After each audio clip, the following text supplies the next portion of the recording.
is Jada Blake, and I'm curious, have you ever wondered what it was like to be a famous artist almost 600 years ago? For Michelangelo, it was a labor of love that extended all throughout his life. Michelangelo was a famous sculptor, painter, poet, and architect. He created some of the world's most famous works of art, such as The Creation of Adam, located in the Sistine Chapel in Vatican City, Rome, and The Sculpture of David, located in the Accademia Gallery in Florence. In 2022, I was fortunate enough to see the Sistine Chapel for myself, and it was nothing short of stunning. As a fine arts major, I look up to artists like Michelangelo, and to see his work in real life was completely fascinating. Today, I will be talking about the life and work of one of the most famous and influential artists of the Renaissance period. Although many people are familiar with Michelangelo's work, I want to dive into some of the lesser-known details of what it took to be such a sought-after artist. I will begin with Michelangelo's early life, his works leading up to the Sistine Chapel, and his later life as well. So why don't we get started? First of all, I want to discuss Michelangelo's childhood throughout his teen years. The article titled Michelangelo, written by Mark Cartwright for the World History Encyclopedia in 2020, details Michelangelo's life from his birth in 1475 to his death in 1564. Michelangelo was born in 1475 in Caprese, Italy, and when he was just 13 years old, he was sent to study under a fresco painter named Domenico Ghirlandaio in Florence for about 2 years. During this time, he was able to visit many different churches and study the work there and create sketches of his own.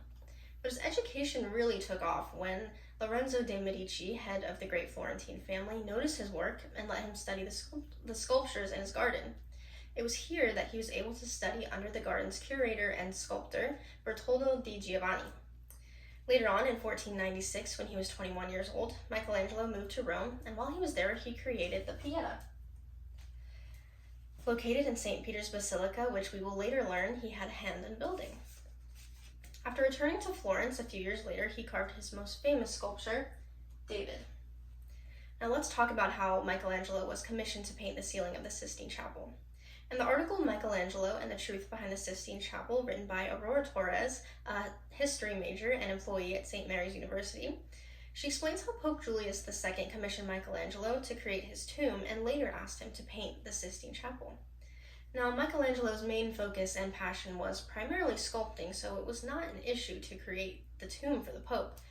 But the Pope wanted him to do so many other tasks, he did not think he was ever going to finish it. But he kept working the best he could.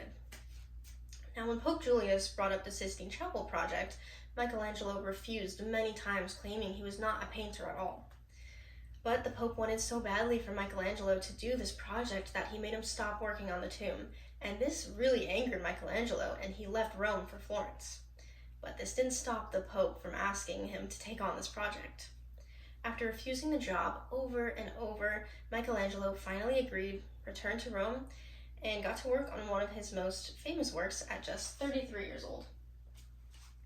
Michelangelo had a strong sense of faith, and he believed that it was his purpose from God to paint the chapel, and this is what compelled him to say yes. Finally, let's talk a little bit about Michelangelo's process painting the Sistine Chapel and what his life looked like after. According to the 2021 article, 7 Things You May Not Know About the Sistine Chapel, written by Jenny Cohen for History Channel, Michelangelo despised this project so much, he even wrote a poem describing his misery. He wrote, "I am not in the right place. I am not a painter." Because he painted the whole ceiling standing upright, it was extremely hard on his body, as it would be for anyone. Luckily for Michelangelo, although it might have seemed agonizing for him, the project was done in just 4 years, from 1508 to 1512, and the Pope was amazed at his work. And despite the negative feelings Michelangelo had surrounding this project, even he was filled with emotion looking up at his work, knowing that it was finally done. And after it was done, the Pope held a mass for people to come marvel at Michelangelo's work, and it would be the topic of conversation for many years to come. Michelangelo continued to sculpt and even sometimes paint for the rest of his long life. According to the article, Michelangelo Gave Me a New Perspective on Aging, written by art history professor at Washington University, William Wallace, in 2019, Michelangelo was ordered by Pope Paul III to take over building the St. Peter's Basilica in Vatican City at the age of 71. He worked on this project up until shortly before he died at the age of 89. Again, he argued that he was not an architect, but it's hard to say no to a pope.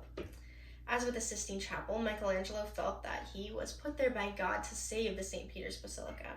So for 17 years, he worked on this project until he no longer could. He truly was one of the most sought-after, inspiring artists of his time, and he created masterpieces until the day he died.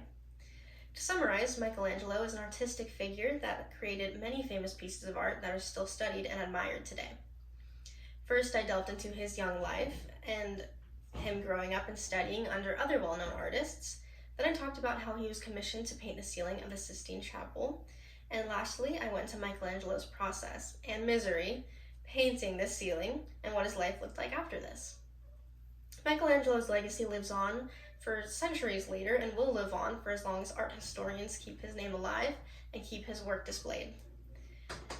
As author Alain de Botton says, the modern world thinks of art as something very important, something close to the meaning of life. Thank you.